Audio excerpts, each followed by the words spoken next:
start. We welcome this opportunity provided for discussing our foreign policy and also the working of the Ministry of External Affairs. Stop. A truncated discussion took place in the other house yesterday. Stop. We look forward to a fuller debate here. Stop. As he was good enough in his statesman like manner. Since 1947 there has been a broad national consensus on our foreign policy, not only in this house, not only in parliament, but in the country as a whole. Stop. This does not mean that we have been following a static or an inactive foreign policy, because unless any foreign policy establishment keeps itself abreast of the dynamics of international life, the ever-changing dynamics of international life, and objectively analyze them, it is likely to fall behind times and will not be able to meet the challenges of the present day world. Stop. As he observed, radical changes have taken place in the international scene in the last 2 years or so. Stop.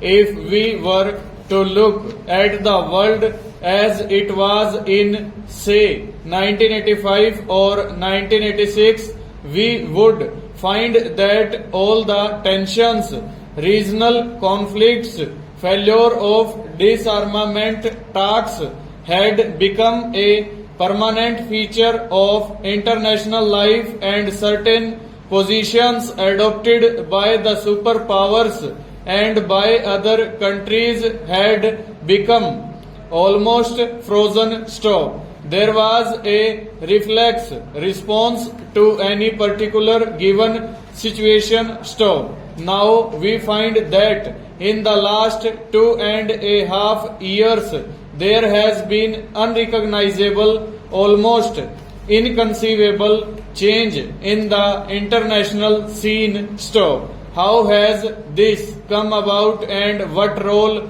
have we as a country played in this new atmosphere of new thinking, new approaches, new formulas? Question mark. How are we meeting these challenges? Sign of interrogation. This is mainly due to the fact that the two countries, the Soviet Union and the United States, have come to have a relationship which did not exist ever since the establishment of the Soviet Union and the recognition of the Soviet Union by the United States in 1933. Stop.